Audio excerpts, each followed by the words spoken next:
Welcome. I'm Buffy Rojas Leach, Director of Communications at DRI International, and I'm proud to bring you the first webinar from the DRI Foundation's Women in Business Continuity Management Committee. They are a motivated, inspiring group of resilience professionals who I am delighted to wholeheartedly support. The work they're doing is important and impressive. They've launched a mentorship program, a quarterly e-newsletter, they're interviewing women in the resilience profession to share their stories, and they even have a Women in Business Continuity Management track at DRI 2019, DRI's annual conference to be held February 17th through 20th in Las Vegas, where they're also going to host a reception. The group has expanded internationally and very much encourages your participation. You can find out more about the WBCM committee here. As a framework for today's discussion, the committee offers this. We explore gender-related experiences in the resilience fields of those who present female. But we're not about male bashing. We ask you to help us keep this a respectful environment even as we tackle complex topics. We seek to foster community and networking, but not division. I'd also like to thank OnSolve for their help in bringing you this webinar and for their support of the WBCM committee. With that, let's get to today's topic. During the Women in Business Continuity Management panel discussion at DRI 2018, nearly 50% of session attendees responded that the stereotype they were most concerned with was being labeled too aggressive, particularly when disagreeing with others' views. So what are the best tools to communicate clearly and with objectivity while maintaining a style that honors who you are and what you believe? Today's speaker is Betsy Sayers, an MBCP and a recognized industry leader with over 20 years of experience in disaster recovery, business continuity, and emergency management. We asked you to submit your questions for Betsy when you registered, and you certainly delivered. We will be announcing the names of the 5 $50 Amazon gift card winners at the end of the webinar, so be sure to stick around. Betsy will answer as many questions as she can following her presentation. And you can ask additional questions live in the Q&A box in the corner. After the webinar, Betsy will continue to answer questions in a series of follow-up posts featured in upcoming issues of Drive, DRI's e-newsletter. Betsy, thanks again for being here with us today. Thanks very much, Buffy. Welcome, everybody. The assertive versus aggressive challenge. I think all of us at some point in our lives have had to put up with the stereotypical bias for women. It seems that it doesn't matter what we do, but you know, if you think about it, we've come quite a long way in the last few decades. Are assertive behavior being misunderstood as aggressive? Certainly that happens sometimes, and more often than we would like to see it happen. So what are some of the things that we can do to help improve this situation? One of the things to consider is when you're talking to people, I don't know about you, but you know, there's been times in my career when I've just been so frustrated with lack of progress on my business continuity program that I couldn't help but come across more strongly than I had originally planned or anticipated. And people talked to me and said, you know, you're really passionate about this, but that was a little over the top. And I had to take a long, deep, hard look at myself and say, what is actually happening here? Are they overly sensitive? Am I working in a bad culture? Is there a stereotypical bias against me that I need to overcome or can't overcome? Or is there something to this notion that maybe my frustration with the lack of progress and lack of buy-in for my program is a challenge for me, and sometimes I come across differently than I think I do? Understanding yourself is key. These are some of the common traits of a successful business continuity professional. We all know that verbal and written communication skills are absolutely essential. Presenting to all levels of the enterprise is something that we do almost every day. Similar to a lobbyist that's trying to get funding for our program, trying to get people involved in our program, trying to get the work done. We can't do our jobs if we don't have the information and the data that we need to consolidate for the organization from the operational managers themselves. We need to have an entity-wide understanding of the business and strong project management and analytical skills. And somewhere deep down in there, tenacity and a thick skin will absolutely help you through those rough days. Self-assessment is typically an easy thing to do. Well, actually, it's a very tough thing to do, isn't it? Is business continuity a career path for you? Is it something that you're passionate about? Is it something that really, really excites you? And it's a career path that you want to stay on? Or is it a stepping stone to the rest of the organization? Often the business continuity team is a feeder group for other parts of the organization.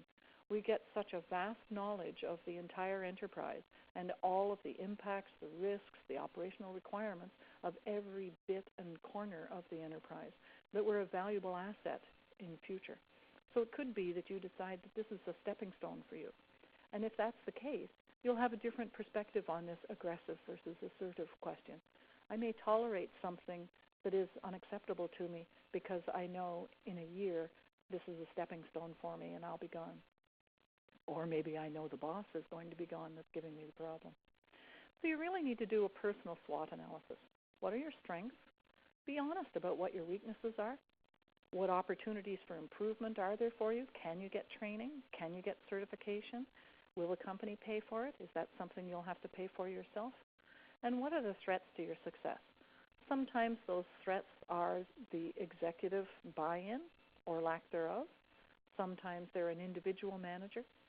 Sometimes it's just the circumstance. Do a real solid self-assessment. Spend some time on that and know exactly what is right for you. Don't be afraid to invest in you. One of the things I learned very early was I didn't do enough to seek out mentors. I asked for mentors. I looked for mentors. But, it was really up to me to make the approach. I can't tell you the number of times I've sat having dinner alone at a conference or some other meeting and seen other women that I know are at the conference. And I wonder, I wonder if they would mind if I went over and asked if I could join them for dinner. And I don't want them to think I'm an axe murderer, so I don't do that, which is absolutely crazy. If you see some of us with a conference badge on, and especially the WBCM is really, really going to help us with this, because we will get to know each other on a closer level. When you go to the conference, sit at a table with other people, not your team. Very often we see people sitting together. They work together. They come together. They watch the same lectures and presentations, and they don't leave with that broad spectrum. You've got to network. Networking groups such as the Association of Contingency Planners and here in Canada, the Disaster Recovery Information Exchange are key grounds for this. Certification we've talked about, and absolutely it goes without saying. If you want to build credibility, which is necessary if you're going to be taken seriously and seen as assertive and not aggressive, you have to have some credibility, and certification automatically brings that to you instantly. Project management training and PMO certification is certainly a very popular path to follow these days. Volunteer with non-governmental groups, Red Cross. Go to online webinars. This doesn't have to cost a lot of money for you. Industry journals, college and university certificate programs, practice presentations on family and friends. My family is so tired of my presentations, I swear sometimes they know almost as much about the theory of business continuity as I do.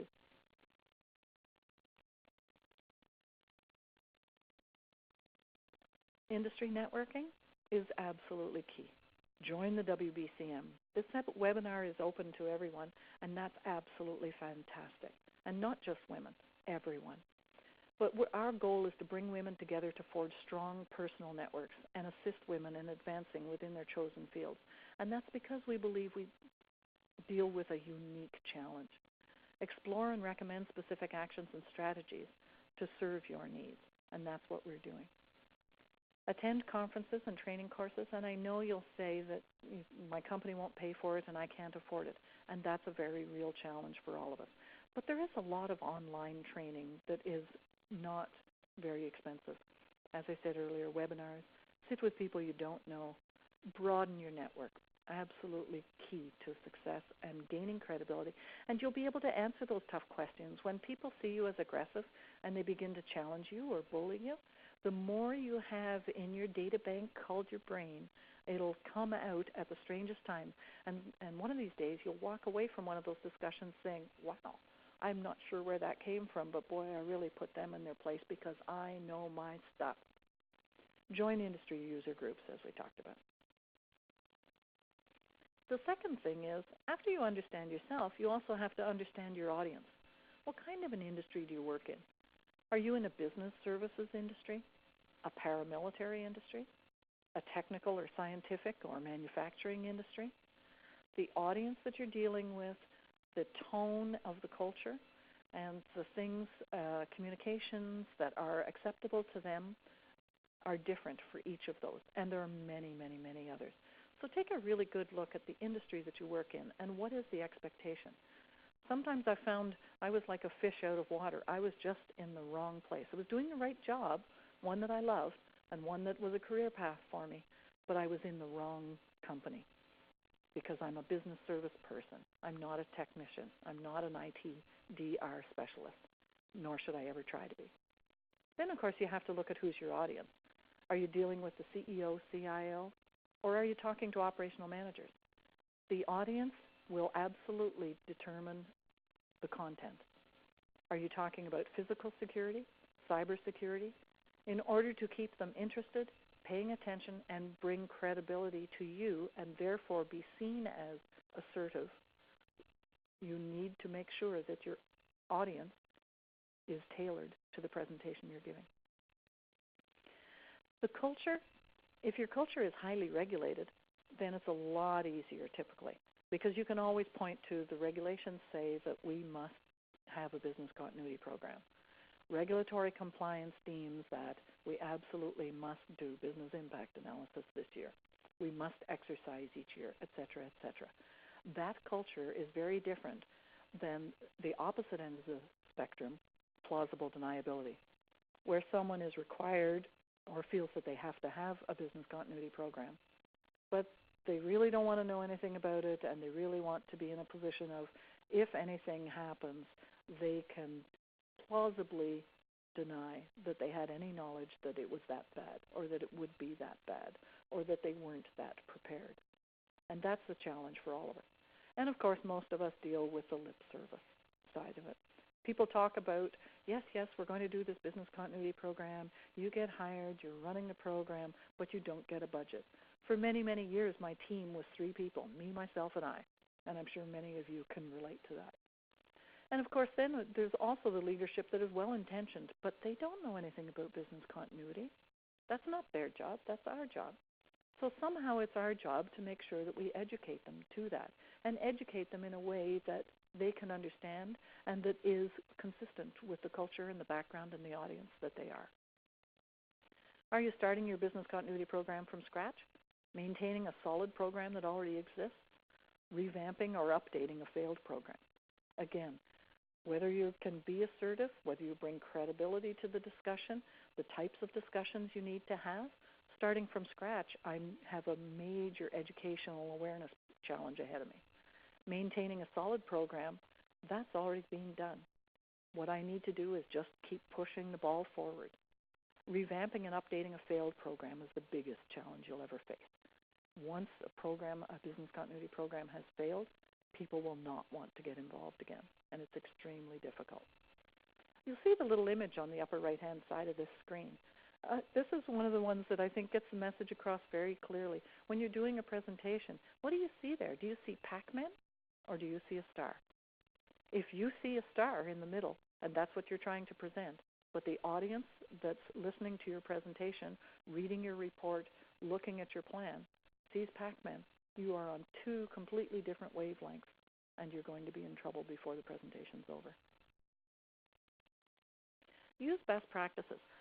The DRI professional practices are absolutely the best thing that has ever happened to continuity management. The 10 professional practices, most people, I believe, have either been exposed to them or have taken the training courses, so you're familiar with them. But the message that I talk with my students about in depth all the time are the things in the yellow sticky on the upper right-hand side. Our job is to establish the need, obtain support and funding, coordinate and manage, not make sure that we don't own the data. We coordinate and manage gathering the data, putting it into a framework and a governance model that is identifiable to the senior executive, gain agreement on things, We're a coordinator. We're a program manager. We identify and evaluate, document and present. We don't own the data. The business leader, the service owner, they own the data they provide. We own the program. We act as a continuity subject matter expert, obviously. We facilitate completion of the professional practices and consolidate that enterprise-wide picture. But the information, and I get asked this question very often by my students, what do I do when I know someone's lying? My answer is to smile at them and say, that's awesome. We're going to make that an inject in our next exercise so we can demonstrate to management how well you've got this under control and that they don't need to worry about that risk anymore. It either gets fixed before the next exercise or they say, well, you know, maybe I should explain that a little further. Just remember, this was a big change for me when I realized that I didn't own the data. I didn't own the content. It wasn't going to be my head on the chopping block when something happened if it wasn't current and accurate. My job is to coordinate and manage the program, and we all do that very effectively. Speaking about communication and documentation, one of the things, and this slide is really hits it on the head, narrative versus visual. The executive, if you can just imagine how busy your executive team is and how they're time slicing. They don't have time to read 30-page reports, never mind stacks and stacks and stacks of different plans for different parts of the organization. You have to find a way to make all of your presentations, your reports, even your business continuity plan as visual as possible. Absolutely use matrices, grids, flow charts, absolutely as visual as possible. One of the things that we've seen tragically happen in a real event is the narrative plans get thrown in the garbage pail very quickly because no one under extreme stress has time to read a long report. And then everyone starts freelancing and we're all in real trouble. Stoplight reporting is something that you may or may not be familiar with, but it absolutely is helpful. And you'll see in the little box in the middle there where there are tiny boxes that are red, green, and yellow. And that's just, if it's green, then this part of the organization has finished that professional practice. If it's red, they haven't started that professional practice. If it's yellow, then it's a work in progress. This gives you a very fast and easy way to report to your management the status of your program and where things are happening. It absolutely turned my world around when I went to stoplight reporting using the professional practices, and I had to have very little conversations with people about whether they should or should not do things. So I didn't get into those discussions very much at all anymore where they were saying I was too aggressive, not assertive. These are the professional practices. This is the international best practice way of doing business continuity. That's the basis and the framework for my program. All I'm doing is reporting your progress against the program. And if the box is red, then as long as your director knows or VP knows at the next meeting that it's red and he may need to explain it to the CEO, I'm good with that. Completely turned it around, the conversation around, and gained credibility for my program in a very succinct way that was clear to everyone. There was one other thing that I wanted to share with you today that really honestly did change my life. I was leaving business continuity. I was so frustrated and just couldn't tolerate it anymore. I went to a business management training course, and one of the things they taught me was we were talking about re-engineering and cultures and changing cultures and being responsible for a major shift in a program or an entity, mergers and acquisitions, things like that that are significant change to an enterprise. And certainly introducing business continuity management is one of those major changes. And this enabled me to actually be assertive without ever losing my cool. It really did change things for me. And it's really quite a simple concept.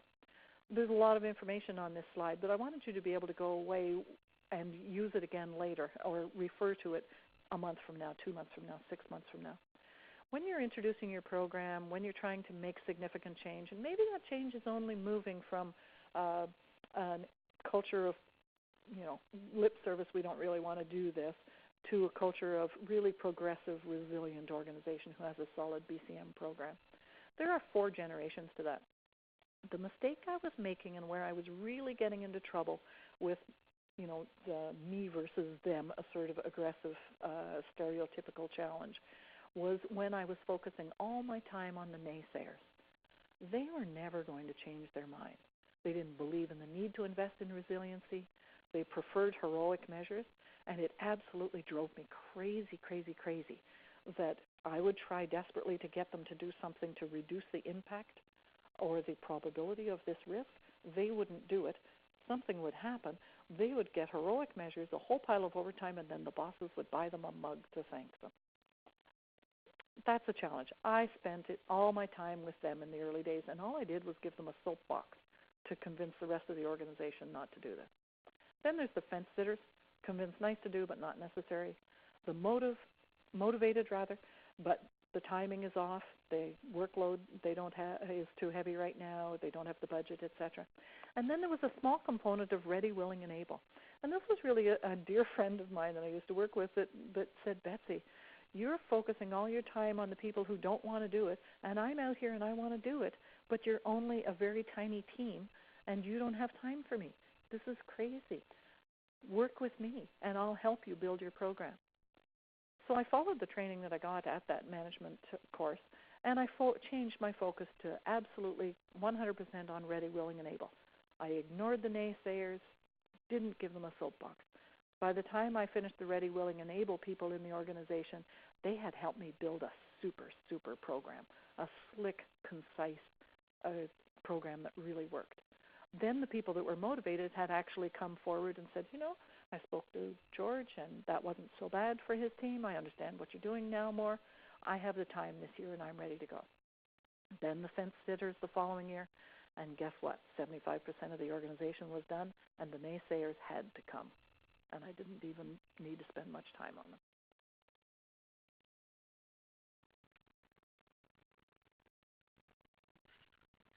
So in summary, really the advice that will be helpful, I think, or has been helpful to me certainly over the years, has been to work with the ready, willing, and able, recognizing that the worst thing I could do is give the naysayers a soapbox. So working with the people who are ready to help me with my program, develop a great BCM program based on the DRI professional practices. You can't ever go wrong as long as you stick to the content of those practices, and they'll save you a ton of resources and money. And use stoplight reporting status to share progress with your steering committee, and change the conversation away from you trying to beg, cajole, plead, coerce, bribe people into doing business continuity, to recognizing that doing it properly is their responsibility, giving them a package and a program to allow them to do it effectively is your responsibility. I'll be back in a moment for the Q&A. But now for an important message from our sponsor, OnSolve. Thanks for listening.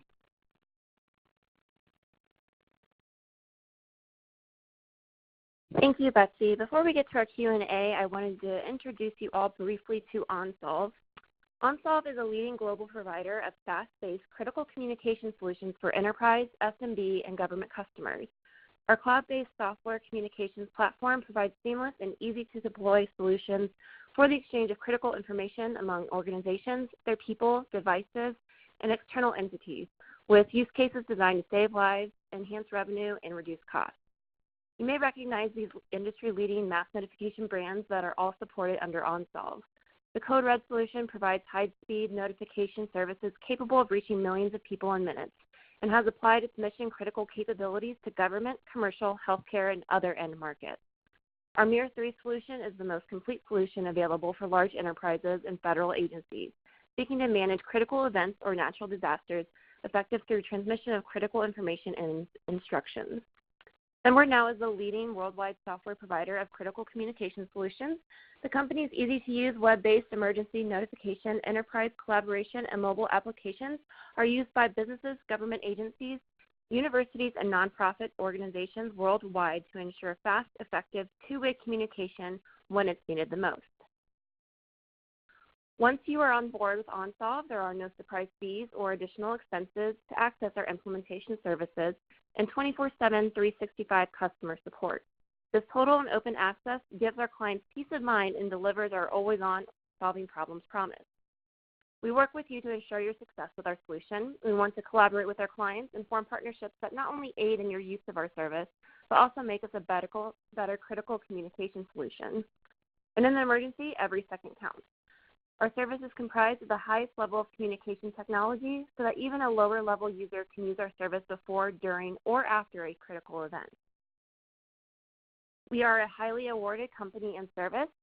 Some of our most recent accolades include the Cloud Service Provider of the Year by CIR, Notification System of the Year from DRI International, and the Global Continuity and Resilience Innovation of the Year by the Business Continuity Institute. So whether your organization is a small to medium business, an enterprise, or a government agency, OnSolve's cloud-based communication platforms provide seamless deployment to exchange critical information quickly and efficiently. You can learn more at onsolve.com.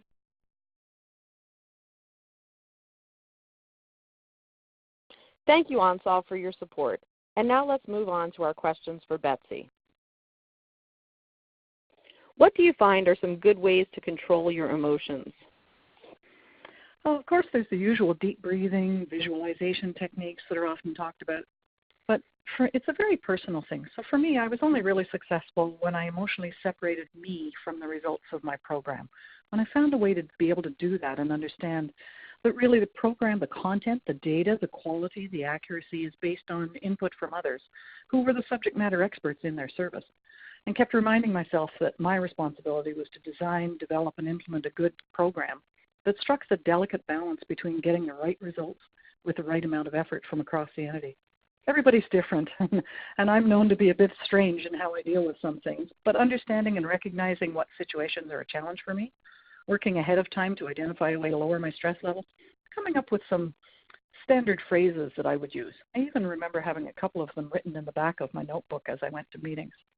I remember one especially challenging meeting where I was pinching my hand under the table to break my focus and my anger. I'm a country girl and do bizarre things, go for long walks with my dogs. I think it's important to find the balance. Sometimes I really yell at trees in the bush. It's a little bizarre. But for some people, the answer is yoga, physical exercise, curling up with a good book, going to a painting class. I spend time with my horse. It's a very personal thing. You have to figure out what really works for you. Find something you're passionate about that is not BCM. Spend time relaxing and focusing on that. Ever noticed how men are able to compartmentalize things? It seems natural to them, but for us, it's a learned ability. Spend some time learning more about emotional compartmentalization. I know it sounds easy, but it's not. But it certainly helped me move forward from those situations. Thanks, Betsy. Here's the next question for you. Which 3 tools have helped you the most in getting others to acknowledge your credibility as a woman in business continuity? I don't think I'd really refer to them exactly as tools. It's not like I bought something that would help me, but certainly there's no question. I worked long and hard to get my master's certification, and being an instructor for DRI Canada certainly has been key. I remember having to pay for my own master's and thinking that wasn't really fair. But I did manage to get a little reimbursement when I compared it to some of the other training programs that are covered in the organization. And so have a look at things that you think you should do, could do, but maybe aren't possible, but investigate them a little more. I always worked hard at being the consummate professional. I remember in negotiating contracts and things, I learned a lot about body language, dressing for my audience. Don't wear a suit when everyone else is in business casual. Don't wear business casual when your audience is in suits. Constantly producing quality work, high quality work, and of course strong communication skills. Presentations and budget pitches need to be absolutely clear, concise, and leave no room for misunderstanding the risk and impact of not investing in business continuity. So as I say, I wouldn't really call them tools, but certainly those are the 3 things that come to mind that really people have told me over the years made me stand out from others.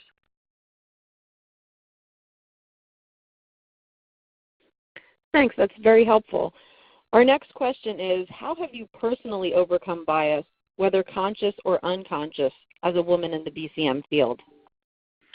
Wow. I spent a lot of time in IT over the years, and certainly a male-dominated field, of course, as everyone knows. And I do remember this one time especially that stands out in my mind, There was a golden boy, up-and-coming absolute star who was incredibly nasty to the women on his team, all of us. In a meeting one day, he commented about, quote, can you believe this, a girl getting a promotion to VP, and threw his pen across the table in disgust. I leaned in and said, what did you say?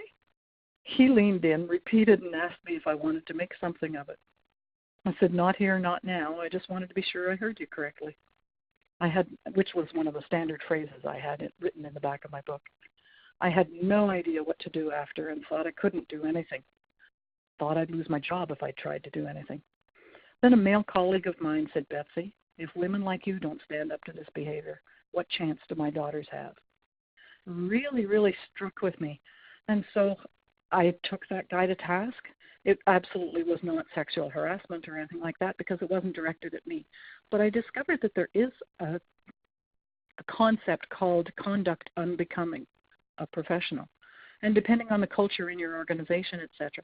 And that's where this gentleman ended up, with a letter on his file about conduct unbecoming a professional. They transferred him to work for a female VP.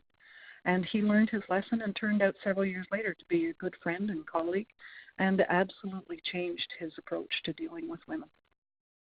So check with HR. See if there are any rules or policies within your organization. Most organizations have policies now against violence within the workplace, etc. Check it out and see if there's anything in your world that can help you.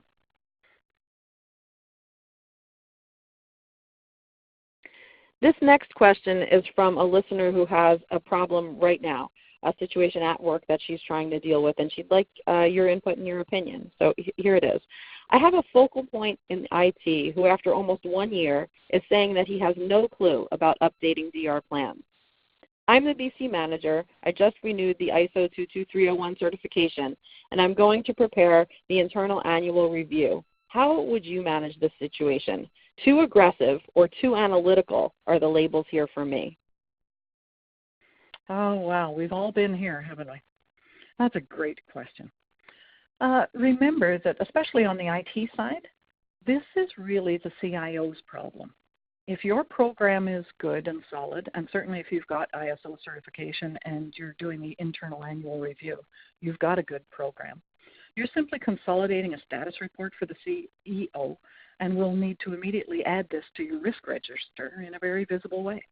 And certainly you want to find a way to be able to escalate that up inside IT before going to your steering committee in a more public way.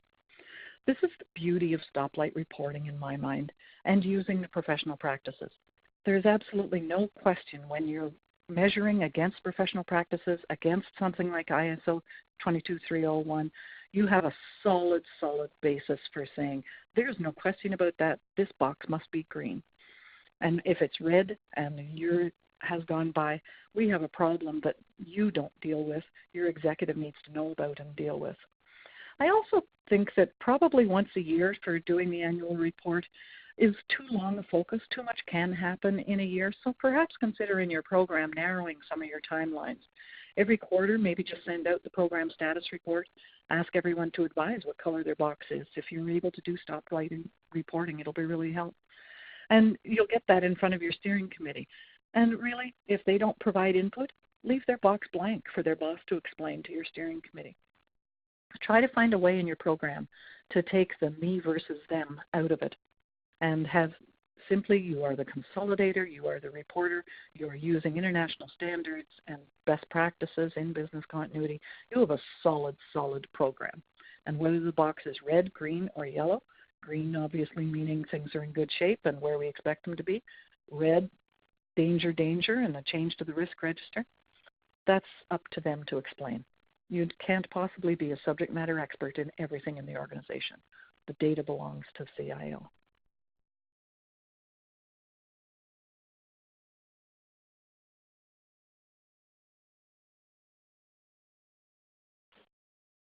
This next question comes from a listener who's in a bit of a quandary, and she'd like your advice. She writes, our team leader has many strengths, but reward and recognition are not among them. As a result, our team morale is at an all-time low. I see opportunities to engage our team, but I don't act on them because I'm sensitive about the adage that men take charge and women take care. Is there any advice on how to take care of the team without losing the image I want to create of someone who is assertive and who also takes charge? Of course, the ideal solution is to be able to speak to your manager about it, but obviously it sounds like that's not really an option here.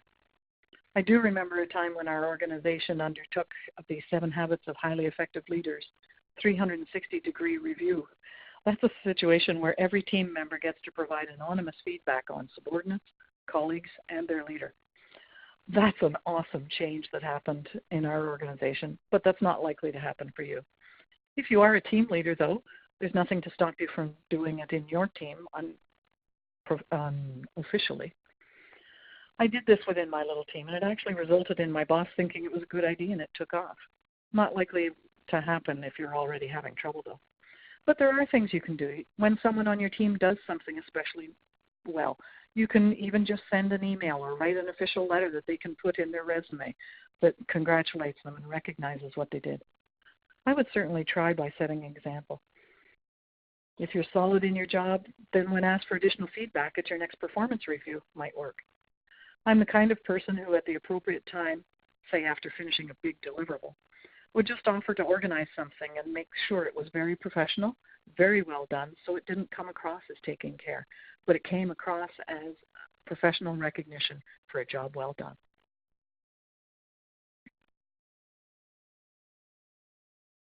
This next question is about balance. She asks, can you discuss the balance that can be found as a woman between trying to drive your point home and being labeled a nag? Oh boy, we've got some really good questions today, don't we? I'm not sure there is a balance. No question for me, the concepts of working with the willing and able and avoiding the naysayers that I talked about earlier in the presentation, combined with stoplight reporting based on international best practices of DRI, turned the tables. I no longer beg and cajole people into doing this. I no longer nag. I really am not married to my emotions when it comes to their data. It's their data. It's how they've done their job. It is a requirement of the organization. And so my job is to give them an excellent program that meets executive expectations. Whether their reporting box is red, green, or yellow, whether they're compliant or not compliant, is between them and their executive. I remember one time at the same time, too, though, that you have things that may happen that just don't make any sense to you at the time. I remember finding an alternate data center site and being very excited about the opportunity. It was a short time frame. I got on the executive agenda. I made my pitch for us to be able to get this extremely reasonably priced data center on a separate power grid, not too far away, but far enough away. And I was very, very emotionally attached to getting approval for this project and for us to get this alternate site capability that was better than what we currently had. And I did my pitch to the executive, and they thanked me very much for a good presentation, but no, we won't be proceeding with that. I left the room absolutely devastated. I could not understand how my pitch didn't work. Where did I go wrong? What could I have done better? And that tends to be what we do as women. We take on responsibility for things that aren't necessarily ours, but it's how we're programmed as children, right? And so anyway, 3 months later, I discovered that we had been subject to mergers and acquisitions, and we now had a second data center in a better place that was going to be our alternate site. So sometimes when you're doing your pitches and your presentations, recognize that perhaps the executive and the people above you know something that you don't know. They're not at liberty to disclose it right now, but there may be a valid reason that they turned down your request that really has nothing to do with your pitch or how things went in the room that day.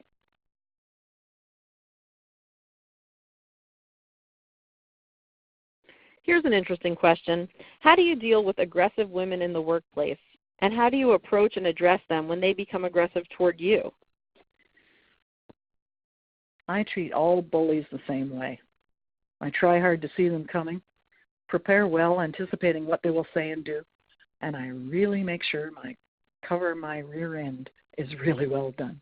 I tend to document things a lot more. I'll ask questions in email instead of openly in meetings.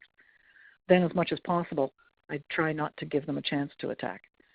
One of the things that I have used quite often, and I know other people that I've mentored have found it helpful as well, is I script phrases in my notebook. So when I can feel my emotions rising and my anger rising, I just turn to that back page of my book and I start to say things like, this discussion is inconsistent with the professional standards expected by our executive and needs to stop now. Another one is, by remaining silent, I appear to condone this behavior and will leave if it does not stop. This aggressive woman attacking me, I would say something like, please put your feedback in writing so I can more fully respond, and walk away. Or even, your behavior is unprofessional. I suggest we adjourn this meeting to another time, defer the discussion and reschedule with our supervisors. And only when it's really bad, of course, check with HR about policies regarding violence in the workplace and aggressiveness in the workplace, so you can quote them to her and simply leave. It's a very, very challenging question, and you need to look, as I said, at yourself, understand your audience, understand your position in the organization. Is this a situation where you can take a stand, or is this a situation where you need to step back and reconsider your options? I hope that's been helpful. Tough question. So Betsy, here are two related questions. I'm going to read them both and then you can answer. The first, what's the best way to handle people who don't report information accurately? For example, they distort information to make themselves look better while misconstruing what others have said or done. Okay, the second, how do you get buy-in and respect from the IT crowd when you're the only woman in the room? I often have to rely on them to update BCDR information, but they don't report to me. How do I get them to cooperate without going to their managers? Really, only a corporate policy for business continuity and executive commitment can give you the buy-in you're looking for. But stoplight reporting, even internal to yourself as a program management tool so you don't need approval from anyone else to use it, will work wonders for you. Make it a part of your program management methodology. Provide your steering committee with a status update every quarter. It'll give you the kind of background information and solid details that you're looking for, and will, I hate to use the word expose, but really that's what it is, will expose those who are not in compliance with your program. Preparation for the steering committee, of course, never, ever, ever go to your steering committee with a report negatively impacting others in the organization without making sure that you've given them an opportunity to explain or at least validate the content that you're going forward with. But typically what we're seeing is there are quarterly updates to the steering committee, and that's really your opportunity to make sure that this comes to light. It's important to take all the emotion out of it. I often found myself in a them versus me situation. And I really had to tell myself, it's not my non-performance that makes this situation apparent. If it is my non-performance, then obviously I need to do something about it. So I need to look at this pretty closely. But then I need to stop taking personal responsibility for what color it is. If it's not me, it is them just deciding they can't do business continuity at this point in time. Maybe they have other operational requirements that are taking priority. And maybe your steering committee knows very well about that, so it's not an issue at all. I remember an especially frustrated client who couldn't get one of their part of their organization to do anything, only to discover that that piece and business unit was being shut down within a couple of months. No wonder they weren't doing anything. Another time, I had a team that shocked me. They'd refused to do anything for years, and I had done everything in my power to try to talk them into it. And all of a sudden, they were here beating down my door to get everything done in 30 days. And I was sitting back going, what on earth happened? Well, it turns out they were unexpectedly on the short list for a very large contract that required demonstrated business continuity capability. So they needed to get it done really quickly. Just remember, you're not privy to what is discussed at the executive table. You never know what might be happening behind the scenes and influencing the response you're getting.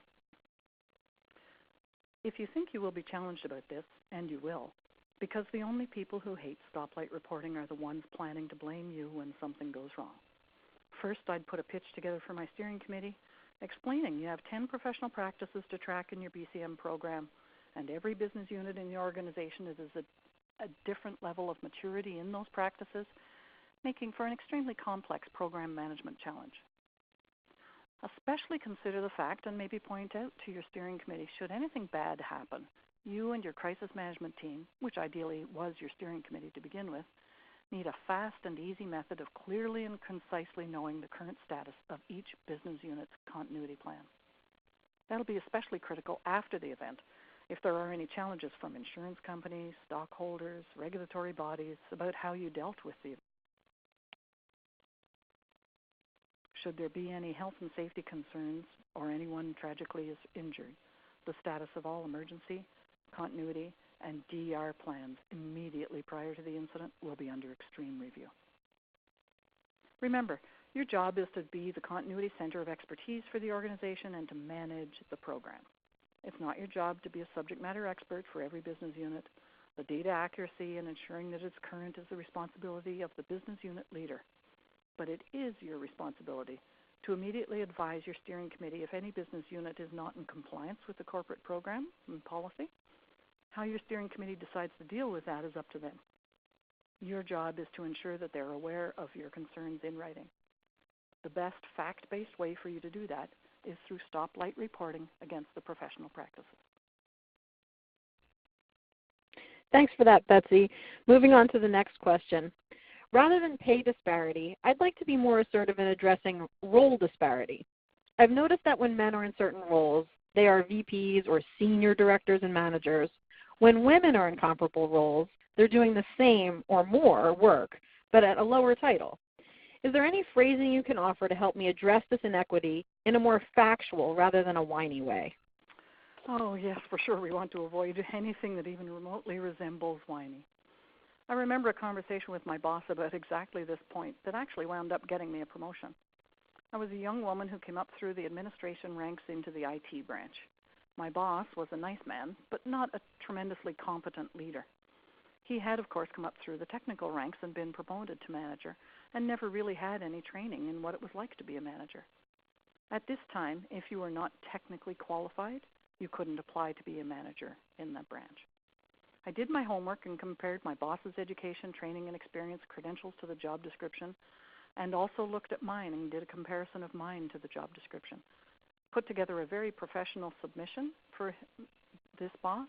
Really, in our performance review, it was just a discussion. I needed help. I needed clarification. I needed to understand why. It wasn't whiny in any way. It was, I'm looking for what I need in training to be able to apply to become a manager in this organization. And a technical university course for 4 years is not going to give me the skills that are outlined in this job description. Then, of course, I practiced my pitch at home with my family. My husband, bless him, played the nasty boss role and was very hard on me with questions and challenges. But that meant when I got into the room to do this, I was really ready for almost anything anyone had to say and had my answers written down. I'd practiced them. You know, if you've ever thought of an actress, it's almost the same thing for me. I have to put myself in as if I'm acting, as if I'm someone else in order to control my emotions sometimes. You can be terrified and falling apart inside. But if you can act a little bit and have rehearsed over and over and over again and are really well prepared, then it likely won't show on the outside. Obviously, the best time to do this is perhaps when you've just received a terrific performance review. And really, you're asking for clarification. I really appreciate the time you're out of your busy schedule for me today. I appreciate the performance review we just discussed. I've been thinking about my future and career path with this company, including what training I need to take. I'm confused about something, and I hope you can help me to understand. That's the way to pitch it. As I'm sure you know, there's a large pay difference between my team leader job and your manager job. I'd like to work towards becoming a manager, but if I understand the requirements correctly, I'd need to go back to university for 4 years to obtain a technical degree in order to be able to apply. He said, yeah, that's right. But when I look at the job description, it asks for qualifications like leadership, team building, effective communications, organizational ability, project time and budgetary management, etc. The sort of things I did learn at university and have a background and training in most of these skills. But I don't find any technical courses at universities that include them. Are you aware of any? He hesitated for sure and looked at me and said, no, I'm not aware of any technical courses that focus on those skills. I said, I'm thinking that despite my qualifications, this must mean I can never apply for a management job here. Is there any chance I'm missing something? And then comes the part that we as women are really, really not great at, silence. I don't know about you, but somehow I always feel I need to explain myself. I'm not comfortable with silence. So after you've said, is there any chance I'm missing something, Can you help me? Can you explain? Just sit there. Be silent. It'll kill you, but just sit there and be silent. I hear this a lot from career coaches as well, who say a lot of women leave money on the table in their interviews when being hired for a job. Learn to be comfortable with silence. It can make a huge difference in your career. So Betsy, I think this is the last question we're going to have time for, and here it is. Oftentimes, I'm the only female in the room, and I find that I'm frequently talked over and interrupted during discussions. What strategies do you suggest to prevent this from happening? Oh, I've been that only woman in the room many, many times, both when I worked in IT and then on a much more challenging level when I became fire chief of 2 volunteer fire halls full of good old country boys who thought it was great sport. At one point, they actually held a betting pool to see how long it would take for them to make me cry. But it was all in good fun. These were good guys. My first thought is that nonverbal communication is huge. Body language, tone of voice, and appearance often speak much louder than words. My clothing varies with each client. Financial industry or C-level clients get my best suit. Clients in manufacturing get business casual. I actually Google sites usually before I go to interview for a job to get a feel for the culture there. Then I match the image they're projecting, unless I think that from the bid request they're looking for something else. I'm not saying that I change who I am or anything like that. I'm just saying that there's an expectation. There's a certain person that they're looking for, and I look to meet that. So when you look around the meeting room, see if your body image is right. And by the way, ladies, I'm old, just over 200 pounds, and have gray hair all over. I'm not talking about physical appearance here. I'm talking about posture, leaning into the table, body language, and appearance, and your tone of voice means a lot in making a difference.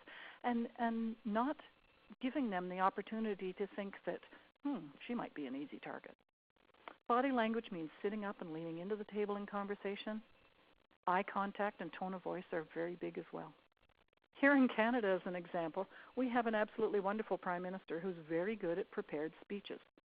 But when speaking off the cuff, he has a habit, probably doesn't even hear himself anymore, of saying or over and over and over again, which makes him appear indecisive, unsure, and weak. Just for an example of what I'm talking about, Google Justin Trudeau, and you will see what I mean. If that's you, work hard on finding a way to try to change your speaking pattern, rehearse what you're going to say, sort it out, write it out, read it over and over and over again, practice with your family. And if all else fails, a few hours with a speech pathologist can work wonders. I have a girlfriend who's a speech pathologist, and she's helped many people with these sorts of things. So that's the part about trying to prevent it from happening. But when it happens, not if in our world, usually try to remain calm and at every opportunity in a calm but firm voice, I will say, are we done with that part of the discussion now? Can I please finish making my point? Are we done with that part of the conversation now? Can I please finish making my point? Watch your tone of voice. I got caught once when I was a little too frustrated and it came across differently. But I think if you need, especially to be persistent, we can't be rude and we can't come across as weak either. When all else failed, this is a funny story for you. When all else failed, I had a T-shirt that my team bought me many years ago that hung on the wall in my office. It had a picture of a buzzard sitting on a branch looking hungry on the front of it. And the saying under it was, I'm 49% sweetheart and 51% bitch. Don't push it. It was really funny. People would come in complaining or they would just be being inappropriate with me. And I'd say to people, did I ever tell you how I got my T-shirt? And I'd point to it. Worked every time. They'd say, okay, I'm sorry that came out wrong. Let me rephrase. And with that, I see we're out of time. I can't tell you how much I've enjoyed your company and this opportunity. Thank you very much, DRI International. This is Betsy Sayers, signing off. Bye-bye. Thanks again to Betsy, OnSolve, and all of our listeners, particularly those who submitted questions. The 5 $50 Amazon gift card winners are Jennifer Belknap-Williamson, Andrea Rhodes, Brittany Bays, AJ Heyer, and Adi Baez. Congratulations, thanks for your contributions, and we will be in touch shortly. As a reminder, if you asked a question Betsy couldn't get to today, she'll be answering more in our e-newsletter, which will be published when the webinar is made available on the DRI website at the link you see on the screen. We'll also be sending you those phrases from the back of Betsy's notebook, so be sure to keep an eye out for our email. If you still have questions that we didn't cover, send an email to wbcm@driif.org or call 646-619-3599. We encourage you to learn more about WBCM, become an active participant, and we especially hope to see you in person at DRI 2019, where the WBCM track will be a first for the profession and promises career development, networking, and a wide array of topics that are important to you. A recording of this and all of our other webinars is posted on drii.org. This webinar has been a production of DRI International 2018, all rights reserved. Thank you for your attention.